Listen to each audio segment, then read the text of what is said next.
masalah ya Mam, nggak ada hal, tapi harus lihat dulu mungkin ya kondisi keuangan juga, jangan memaksakan diri gitu mungkin ya Mam. Oke, lanjutkan lagi ke berikutnya. Nah, bagaimana sih Mam cara membagi pos-pos keuangan rumah tangga versi Mama Anis? Silakan Mam. Ini jadi bahan perbincangan saat-saat ini sih sama suami. Lagi sebenarnya masih masih mencari ya, masih trial terus ada error gitu ya. Dan saat ini sih yang lagi kami jalankan, yang pertama itu ini agak praktek banget ya, apa langsung ke praktek. Jadi kalau kami buat satu grup WhatsApp berdua isinya. Sebenarnya sama aja kayak Japrian gitu ya. Tapi kita bikin grup itu khusus untuk mencatat pengeluaran tiap harinya gitu.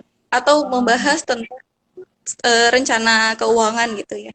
Jadi satu grup itu khusus pembahasannya hal tersebut. Jadi nggak tercampur sama yang lain gitu. Tapi yang pastinya yang sering terpakai itu tugasnya saya nih sebagai uh, yang penjaga harta suami lah ya. Uh, Menulis seluruh pengeluaran setiap harinya gitu di grup itu. Tuh, jadi ada komunikasi khusus di grup, terus yang kedua pahami pengeluaran per bulan gitu. Nah, itu kan di grup itu kan ditulis semua ya pengeluaran setiap bulannya, dan itu sudah tergambar tuh di setiap bulannya itu kita keluarnya berapa.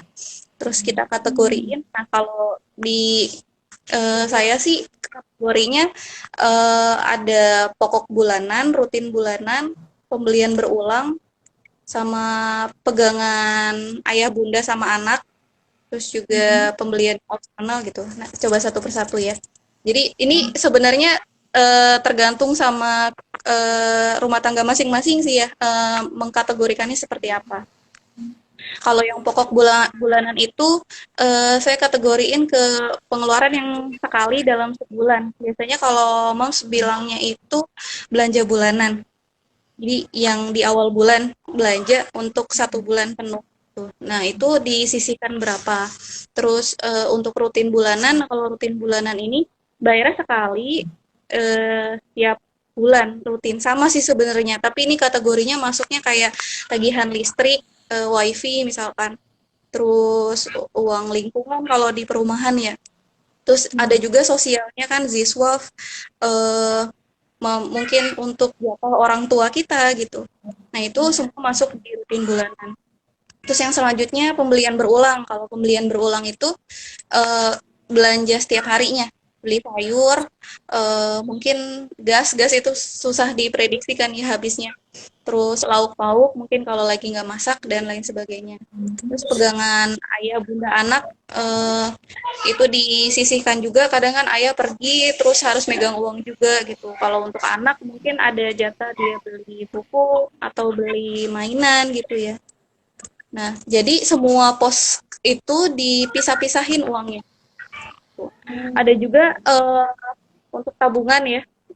Jangan diakhirkan sih ya sebenarnya tabungan. Tabungan diprioritaskan. Gitu. Tabungan atau investasi. Terus juga pembelian yang opsional gitu, yang enggak rutin gitu. Mungkin hanya ada di bulan itu gitu. Kadang kita harus sisihkan itu, tapi harus direncanakan. Nah, jadi setiap mendapat penghasilan itu kita pisahkan hal tersebut. Jadi yang ini rutin bulanan, pokok bulanan dan lain sebagainya. Ada yang pakai cara tradisional, pakai pakai amplop gitu Mams ya. Atau Iya. ada juga yang bisa dipisahkan melalui tabungan-tabungan yang ada gitu ya. Terus kalau misalkan Mams ada yang berdagang, penghasilannya itu ada tiap hari gitu ya. Berarti setiap harinya itu Moms kategorikan dipisahkan dari omset, maaf, dari keuntungan sekian itu sekian persen dimasukkan ke pos yang gitu. Jadi tetap mau harian mau bulanan tetap teratur masuk ke kategori-kategori yang udah disiapkan. Terus juga eh, kalau mau beli sesuatu yang tadi opsional setiap bulannya itu direncanain gitu. Kalau misalkan emang ayah mau beli sepeda nih, kayak sekarang sepeda lagi hits ya, Iya. buat olahraga pagi gitu. Sekarang toko sepeda rame banget. Jadi mau beli sepeda, budgetnya berapa? Mungkin 2 bulan ke depan kali ya. Jadi bulan ini disisihkan berapa, bulan depan juga disisihkan sekian gitu. Jadi kalau mau beli sesuatu yang belum direncanakan, ditahan dulu gitu. Kalau misalkan mau beli, direncanakan kira-kira kita mau sisihin uang pembelian itu berapa bulan sih. Jadi apa namanya dipersiapkan dengan baik. Gitu sih, eh, Moms. Oke, Manis. Nah, cara Manis jelas sekali ya, Mams. Mungkin setiap keluarga punya caranya masing-masing gitu. Tapi boleh juga nih ikutin cara cara versi Mama Anis gitu yang nggak bisa tersusun gitu ya, dari yang mulai belanja bulanan yang 1 bulan sekali, terus yang belanja bulan apa berulang gitu ya, terus investasinya jangan lupa, terus yang pembelian opsional juga harus direncanakan jauh-jauhan, jangan langsung di bulan tersebut gitu karena nanti mengganggu pos yang lainnya ya kalau langsung beli gitu ya, Mam, ya kalau yang opsional ini gitu. Sedekah jangan lupa, yaitu harus dikeluarkan di awal ya, Mam, ya. Oke, Masya Allah ya. Cara-cara seperti ini harus kita praktekkan sebaiknya, bukan hanya teori aja gitu yang sehari lupa, karena kalau tidak dipraktekkan ya sama aja gitu, nanti berulang lagi setiap bulannya seperti itu lagi gitu. Oke, Mama Anis lanjut ya ke pertanyaan berikutnya. Nah, oke, ini dia. Tips, oh ya Mama Anis, tolong kasih tips dong untuk wanita muslimah yang bekerja tanpa harus mengorbankan atau menelantarkan hak-hak yang lain, baik kepada Allah, diri diri sendiri maupun keluarga, seperti pendidikan dan perhatian kepada anak dan keluarga. Coba, Mama Anis kan bukan juga kan, apa namanya, bekerja juga. Gimana sih tips-tipsnya gitu, supaya tidak menelantarkan, bahasanya menelantarkan. Maksudnya tetap tetap ini ya, tetap kontribusi gitu pada anaknya, pada keluarga seperti itu. Silakan Mama Anis. Yang terpenting sih komunikasi dengan suami juga ya. Ketika pilihan kita, keputusan kita untuk bekerja diridhoi, terus juga mungkin ada beberapa syarat mungkin dari suami, apakah memang ketika di rumah sudah lepas semuanya, ketika di tempat kerja memang kita kerja di rumah ya khusus tugas di rumah gitu ya, nggak lagi diganggu gitu. Kalau tipsnya sih sebenarnya yang dari paling ujung sih ya, di mana kita bekerja. Sebenarnya kalau perempuan itu sendiri bekerja di institusi yang lembaga Islam masih bisa dijaga sih Mam haknya. Haknya itu entah cuti melahirkannya juga sepadan lah ya. Jam kerjanya juga diatur gitu. Kalau di tempat saya sendiri untuk jam pulangnya laki-laki sama perempuan itu beda gitu. Jadi perempuan lebih awal gitu. Terus juga ada beberapa fasilitas yang disediakan juga di kantor, kayak kalau misalkan ibu menyusui butuh ruang privacy kan ya untuk pumping dan lain sebagainya gitu. Jadi yang paling pertama sih mungkin tipsnya cari tempat kerja yang memang friendly buat ibu rumah tangga sih ya, buat seorang ibu gitu. Jadi eh, pekerjaannya berjalan, pengembangan dirinya berjalan gitu, dan juga rumah tangga juga nggak ditelantarkan ya bahasanya, nggak tertelantarkan gitu ya. Anak juga masih dipantau tumbuh kembangnya, dan apa ya namanya, pekerjaan pun juga bisa berjalan. Kan ada juga moms yang kayak apa, ayah kan juga kuliah gitu ya, tetap bisa membagi gitu ya, tetap membagi waktunya, kemudian juga kerjasamanya juga dengan sang suami gitu ya, yang paham sang istri ini punya kewajiban juga di tempat kerjanya gitu, saling bekerja sama untuk bisa inilah ya, kerjasama dalam rumah tangga untuk tetap menjalankan visi yang pernah diutarakan gitu di awal pernikahan. Oke, Manis. Masya Allah ya, luar biasa tips-tipsnya, sangat banyak sekali. Pokoknya para mam semua yang bekerja, mau mau atau baru jadi pengantin baru, terus berpikiran mau lanjutin pekerjaan gitu, mikir dulu ya tempat yang kayak mamanya ceritain gitu ya, yang proper sekali terhadap seorang ibu gitu ya, seorang mama, pulangnya cepet, ada ruang buat pumping seperti itu ya. Jadi emang terjaga, dan jangan lupa komunikasi sama suami, yang penting suami ridho gitu ya, membolehkan kita untuk keluar rumah gitu, dan tentunya dengan peraturan yang dibuat oleh keluarga kita masing-masing gitu. Oke, Mam, speakingnya luar biasa sekali. Kita lanjut ke pertanyaan berikutnya. Nah, ini ada dua pertanyaan mama, para mama di sini, tapi jadiin satu karena mirip pertanyaannya. Jadi pertanyaannya itu, istri kan sebagai pengatur keuangan keluarga, terkadang masih memiliki sifat boros. Itu gimana ya cara menghilangkan sifat boros tersebut dan menahan diri untuk jajan seperti itu? Silakan mama. Nahan jajan. Iya, Ya, sebenarnya sebenarnya ini sih ya, kita kembali lagi memahami penggunaan harta ya. Jadi sama nih masih dikutip dari bukunya Prof. Hamka, Tasawuf Modern, dikatakan kenapa sih kita mencari harta gitu ya?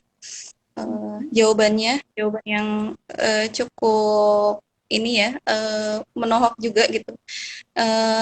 Untuk menjaga derajat kehormatan, untuk menunaikan kewajiban, dan untuk menghindari diri dari meminta dan berhutang gitu. Jadi sebenarnya penjagaan kita atau pengaturan kita dalam keuangan itu menopang hal-hal tadi gitu ya, untuk menjaga derajat kehormatan gitu ya. Ini pastinya yang terlihatnya seperti itu, terus juga menunaikan kewajiban yang tadi, ibadah-ibadah kita juga butuh harta gitu, dan juga menghindari diri dari meminta dan berhutang gitu. Jadi kalau sebisa mungkin tidak boleh meminta dan juga berhutang. Nah, kalau berhutang ya agak kontroversi nih ya. Jadi di sini sih dikatakan seperti itu. Nah, terus juga kenapa sih seseorang bisa apa ya? Bisa menjaga dirinya untuk tidak boros gitu. Sebenarnya seseorang melakukan sesuatu itu kalau motivasinya kuat, maka kita jadi lebih serius gitu ya untuk menjalaninya gitu. Jadi harus kuatkan motivasinya dulu sih, Mams. Jadi hal yang tadi itu jadi landasan kita untuk menahan kita untuk agar tidak boros gitu. Jadi ada beberapa hal yang memang prioritas harus kita tunaikan. Tapi kalau misalkan udah dijalankan nih, mau misah-misahkan pengeluaran tadi ya, dikategorikan misalkan jajannya Bunda sekian. Nah, jadi kalau misalkan udah ada budgetnya sekian, kita pasti juga akan mengatur pengeluaran pribadi, mau beli A, B, C gitu. Jadi oh ya uangnya kan cuma segini gitu. Jadi kita bisa ngatur gitu ketika sudah dipisahkan sedari awal gitu. Dan juga tadi ya enggak yang meminta untuk menahan untuk jajan sih. Jadi kalau misalkan jajan sih diperbolehkan, silakan gitu. Apalagi moms yang bekerja itu biasanya kan penghasilannya itu gimana ya? Kalau orang kerja itu cenderung untuk kalau dapat penghasilan untuk membahagiakan diri sendiri juga ya. Kadang mau beli sesuatu apa gitu ya. Nah, itu diperbolehkan, tapi tetap di awal tadi untuk penyisihan uangnya gitu dilakukan di awal sehingga ada remnya gitu untuk kita belanja berlebihan, udah ada yang kasih lampu merah gitu, yaitu si budget yang udah kita tentuin dari awal gitu. oke, siap Mama Anis. Berarti Mams yang bertanya gimana cara mengendalikan jajan dan boros ini, tetap boleh kok jajan asalkan tahu rambu-rambunya ya. Kalau misalkan posnya hanya segini ya jangan berlebih dari pos tersebut gitu supaya tidak boros seperti itu ya. Oke, berikutnya Mama Anis. Nah, bagaimana sih tips agar konsisten dalam pencatatan keuangan? Nah, mirip juga sama yang ditanyakan oleh Mama Selfie. Mams, gimana ya supaya anggaran yang dibuat bisa maksimal dilaksanakan? Kadang udah buat pos-pos pengeluaran tiap bulan, tapi pas jalannya tetap aja berantakan dan bulan berikutnya acak-acakan lagi. Nah, ini yang mirip pertanyaan sama Mama mamahnya ini kayak gimana sih caranya supaya konsisten gitu kita dalam pencatatan keuangan tersebut, dan setelah bulan berikutnya itu tidak acak-acakan lagi atau tidak posnya berlebih kah atau ada pos yang belum terlaksana seperti itu. Silakan Mama Anis.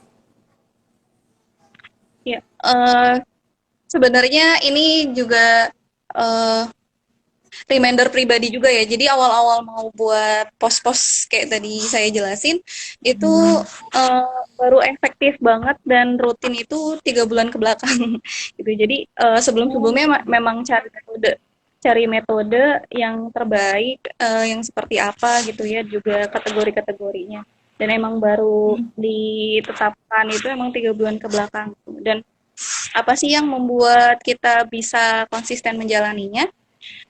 Yang pertama kan ini adalah program kerja suami dan istri ya.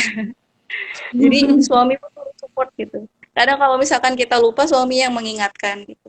Dan juga saya juga termasuk yang pelupa akut gitu. Jadi kalau misalkan pengeluaran apa gitu ya, harus hari itu juga dicatat gitu. Jadi sisakan waktu mungkin di malam hari gitu. Kalau kata orang sih me time-nya apa moms itu di malam hari ya.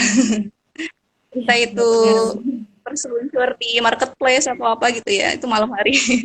Jadi di saat itu atau mungkin kita buat satu waktu di mana kita harus mencatat itu semua gitu. Jadi konsisten perlahan dilakukan gitu di jam tersebut. Terus juga minta dukungan suami kalau misalkan kita lupa, mohon diingatkan. Terus kembali lagi ke yang pertanyaan tadi gitu. Jadi motivasinya juga harus diperkuat gitu. Karena kita mau bangun ini nih, kalau misalkan hari ini berantakan emang pasti acak-acakan lagi di bulan berikutnya gitu ya. Karena kalau misalkan kita mau buat rencana bulan ini, pasti gambarannya itu kan bulan yang lalu.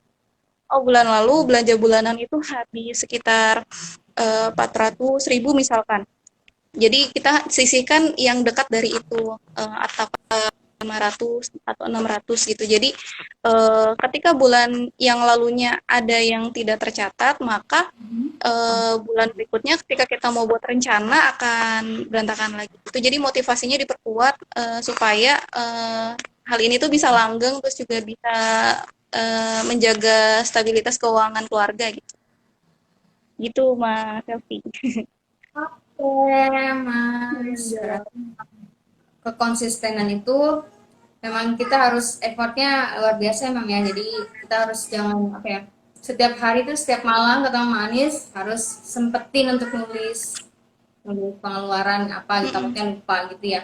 Sama yang dari awal itu benar-benar diperketat gitu ya Mam ya, penjagaan pos-posnya supaya tidak berlebih dan lain-lain. Oke, Mama Anis, kita pertanyaan berikutnya ya. Jelas ya Oke. Mama Selfie dan Mama apa tadi yang bertanya? Mama cantik deh. Namanya lupa. Oke, berikutnya. Mama Anis, bagaimana cara pintar atur uang untuk belanja harian biar bisa sempetin makan di luar? Nah, gimana sih caranya kita tuh? Jadi tuh kita sempat bisa sempetin makan di luar gitu, Mams. Itu sampai Mungkin ada budgetnya ya. ya ada budgetnya 2,5 RTS. Nah, silakan Anis. Iya. Em, Oke. Sebenarnya gini, tips pengelolaan keuangan itu ada 5 ya versi saya nih ya. Ada yang pertama itu jangan jangan terlalu baper tadi ya. Tips pengelolaan keuangan Islami itu jangan terlalu baper masalah keuangan. Yang kedua itu membuat perencanaan. Nah, jadi kuncinya untuk menjawab pertanyaan ini tuh yang kedua mungkin yang buat perencanaan. Tadi kan saya ada satu pos di mana tulisannya opsional ya. Jadi yang mau dilakukan di bulan itu, hanya di bulan itu misalkan. Eh, Rencana bulan Agustus udah boleh jalan-jalan keluar belum ya? Jadi bulan Agustus mau jalan-jalan keluar gitu dengan budget sekian.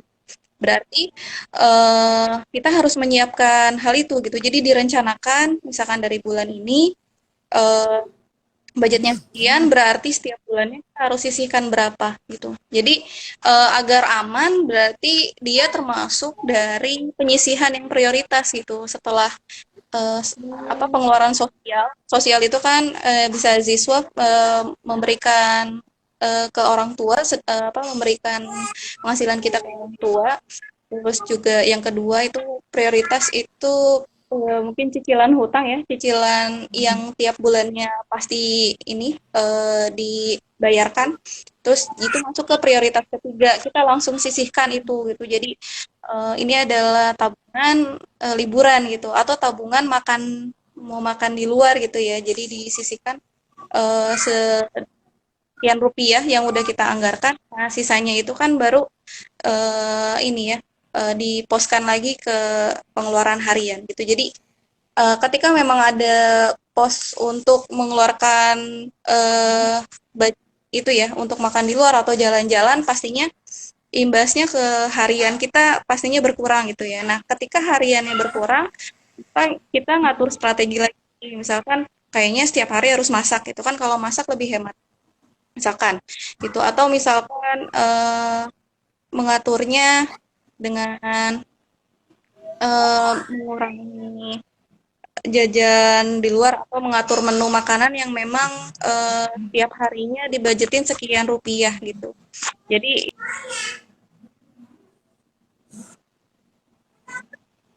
Oke.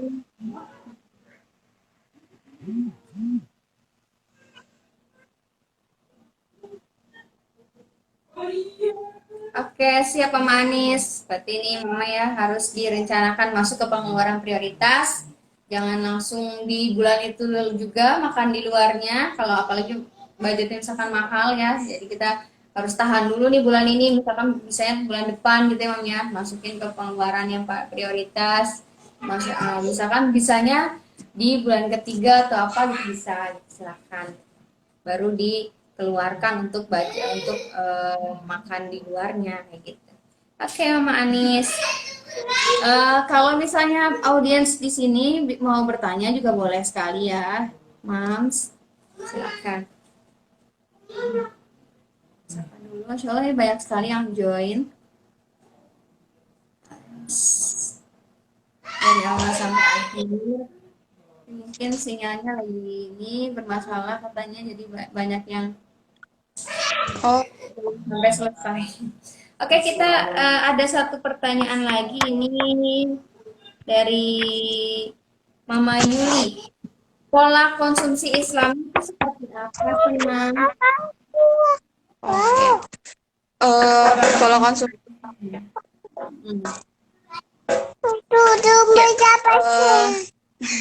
sebenarnya pola konsumsi dalam Islam itu ini ya pengeluaran yang dilakukan hanya sebagai perantara untuk menambah kekuatan dalam menjaga ketaatan pada Allah gitu. Jadi yang namanya pola konsumsi berarti yang secara konsumtif ya gitu, makan dan lain sebagainya itu niatkannya itu untuk melanggengkan kita dalam menjalankan ketaatan sama Allah. Secara garis besarnya seperti itu. Uh, untuk ada juga kisahnya Rasulullah pada saat Bunda Aisyah masakan kesukaannya Rasulullah, paha daging kambing gitu ya. Pada saat itu setiap uh, setiap ada sesuatu yang Rasulullah makan, pasti Rasulullah nggak lupa yang namanya berbagi pada tetangganya gitu ya. Pada saat itu Rasulullah tanya sama Aisyah, Aisyah, Abu Hurairah tetangga kita udah dikasih belum gitu. Kata Aisyah, sudah ya Rasulullah. Gimana kalau Ummu Aiman udah dikasih apa belum gitu. Sudah ya Rasulullah gitu. Jadi disebutinlah satu persatu yang biasa Rasulullah kasih gitu, berbagi makanan beliau gitu. Sampai Aisyah tuh jawabnya penat gitu. Sudah ya Rasulullah, sudah semua gitu. Sudah habis kubagikan, yang tersisa hanya yang ada di meja makan ini gitu. Jadi saking ininya ya, nanya terus satu persatu disebutin gitu ya. Terus Rasulullah itu hanya tersinggung, terus juga berkata sama Aisyah, wahai Aisyah, engkau salah gitu, sesungguhnya yang habis ini yang kita makan gitu. sedangkan yang kita sedekahkan itu adalah yang kekal. Jadi eh, ketika kita ini ya mengkonsumsi sesuatu, biasanya kalau moms nih sering banget nih ya, kalau misalkan punya makanan enak lagi di luar, pasti inget sama anak, nyisihin gitu ya. Apa namanya, ingat-ingat ke suami dan anak gitu. Jadi memang gitu ya. Jadi pola konsumsi di dalam Islam itu yang tadi secara garis besarnya untuk ketaatan pada Allah gitu. Berarti di situ ada juga berbagi gitu dan juga tidak berlebihan gitu. Konsumsi yang tidak berlebihan. Itu mungkin Mang. Oke, Mama Yuli udah terjawab ya pertanyaannya oleh Mama Anis. Luar biasa sekali kita mencontohkan apa yang Rasulullah lakukan gitu ya. Jangan lupa berbaginya. Oke. Dari pertanyaan-pertanyaan yang sudah dari Q&A di story sudah semua, dan yang di sini juga teman-teman boleh ya para moms kalau mau bertanya, Mama Anis siap untuk menjawabnya sekarang. Insya Silakan. Allah. Ya, waktu kita tinggal 5 menit lagi nih, Mas. Nah, karena belum ada yang mau bertanya, jadi kita ini ya, silakan untuk memanis supaya memberikan motivasi atau apa ya, kata-kata semangat untuk para mama supaya bisa mengatur keuangannya, bisa konsisten gitu, bisa menahan diri untuk keinginan-keinginan yang apa ya di luar kebutuhan gitu. Silakan memanis. Ya. Oh, Itu ada ada yang yang nanya. bertanya juga. Oke, sebelum dikasih motivasi, Mam izin bertanya bagaimana meluruskan pemahaman kalau ingin memiliki sesuatu harus dengan hutang meminjam ke bank, bukan dengan menunggu dengan menabung. Silakan, Mama Anis. Oke. Kalau sepemahaman saya sih belajar ekonomi Islam dan juga di sana kan ada instrumen bank syariah ya. Jadi kalau menurut pandangan saya sih tidak masalah kalau misalkan peminjamannya itu di lembaga keuangan syariah itu. Yang pertama karena di lembaga keuangan syariah itu dia punya dewan pengawas syariah gitu yang menjaga transaksi kita tuh di dalam sana itu eh, murni memang sesuai dengan kaidah yang seharusnya gitu, sesuai dengan syariat Islam gitu. Dan juga eh, transaksi di bank syariah itu juga didasarkan sama bisnis real juga gitu. Jadi kalau misalkan pembiayaan dan lain sebagainya itu eh, tidak tidak bukan yang tidak berdasar gitu ya atau hanya melihat interest dan lain sebagainya itu yang sama-sama kita tahu interest juga ada pertimbangan ini riba gitu ya. Jadi kalau mungkin kalau misalkan yang mendesak atau memang harus mau berhutang ke bank, pilih lembaga keuangan syariah gitu. Tapi kalau itu menurut pandangan dari sisi ekonomi Islamnya ya. Tapi kalau saya pribadi sih, kalau bisa sih ditahan sih Mam gitu. Jadi sebenarnya gini, hukum meminjam itu hukumnya gimana? Bukan hukum. Meminjam itu sebenarnya tidak boleh ada kelebihan di dalamnya. Gitu. Jadi kalau misalkan akadnya minjam, itu nggak boleh pengembaliannya itu dilebihkan. Kaidahnya itu kullu qardin jarra manfaah fahuwa riba gitu. Jadi semua pinjaman yang ada tambahan di dalamnya itu ada riba gitu. Jadi makanya kalau produk di bank ada nggak sih pinjaman, maksudnya di bank syariah gitu, itu ada, tapi namanya qardul hasan. Nah qardul hasan itu minjem 1 juta, bayarnya ya 1 juta. Jadi nggak ada kelebihan di dalamnya gitu. Nah tapi kalau untuk dapat qardul hasan juga kan ada beberapa syarat gitu kalau di bank. Nah, jadi ingat bahwa kalau misalkan meminjam ke institusi yang memang masih belum menerapkan syariah Islam, di sana kita minjam ada tambahan, berarti kita kena riba. Terus bisa searching dosa riba itu seperti apa.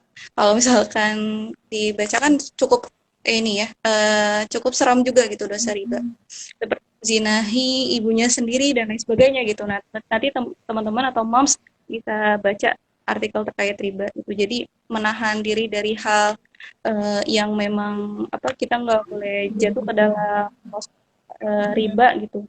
Tahan. Kalau misalkan emang mau pinjam, cari lembaga keuangan syariah. Mungkin saran saya gitu.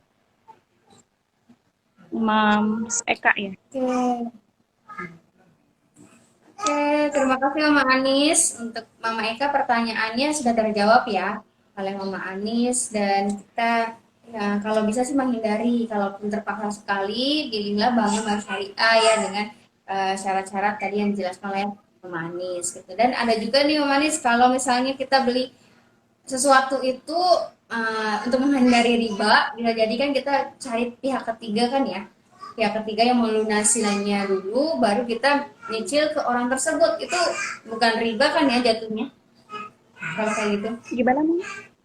Jadi Beli misalnya sesuatu? kita beli sesuatu nih, beli sesuatu apa ya, barang-barang yang mungkin agak mahalan dikit. Nah, beli di dia kan, beli apa namanya, terus dilunasin dulu sama pihak orang ketiga nih, dilunasin.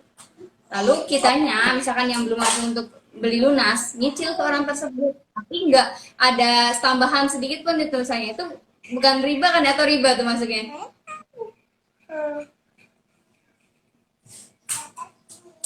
Apa namanya? Ketika kita beli sesuatu pakai jasa bank syariah juga apa namanya akad murabahah kalau nggak salah ya. Ya, murabahah itu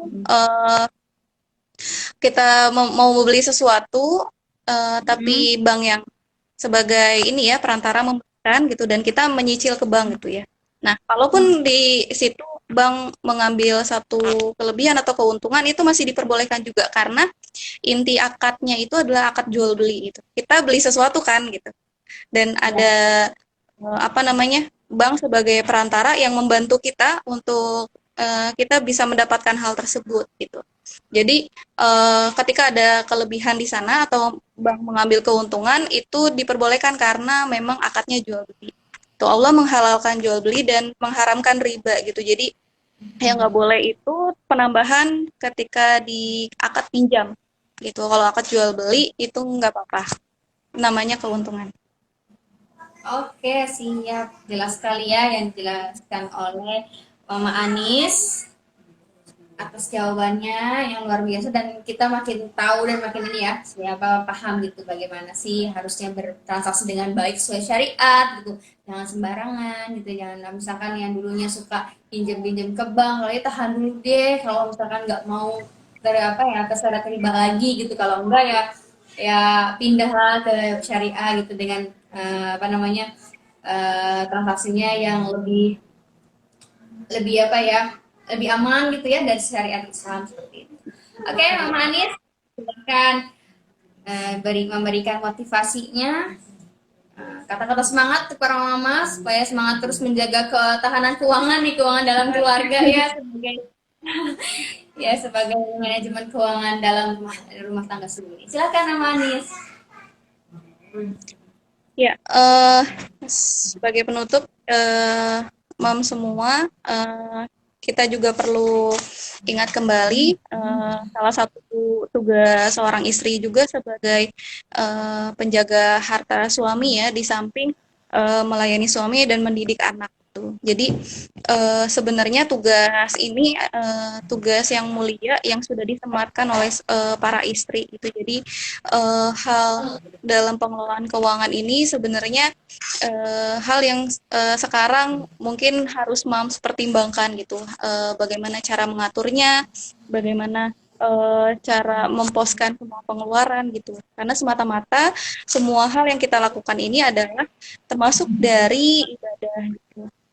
Ya, kalau misalkan motivasinya kita ini untuk ibadah, insya Allah semangat kita juga akan lebih terpacu lagi dan juga akan lebih konsistensi dalam akan lebih konsisten dalam menjalankan hal itu. Semangat buat para moms juga buat reminder pribadi juga buat tetap semangat lagi mengatur keuangan keluarga. Wallahualam bisa. Oke, Manis, alhamdulillah ya, hari ini kita sudah belajar banyak sama Manis.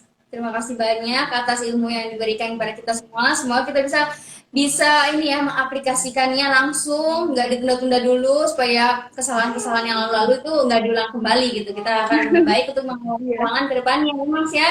Oke, Mama Anis, terima kasih banyak, sehat selalu. Semoga Iya, sama-sama. Mama Terima kasih. Anis, suami, anak semuanya sehat ya, Mas ya. Amin. Sama. Oke, kita akhiri pertanyaan dengan baca alhamdulillah bersama-sama, alhamdulillahirobbilalamin, dan kita akhiri.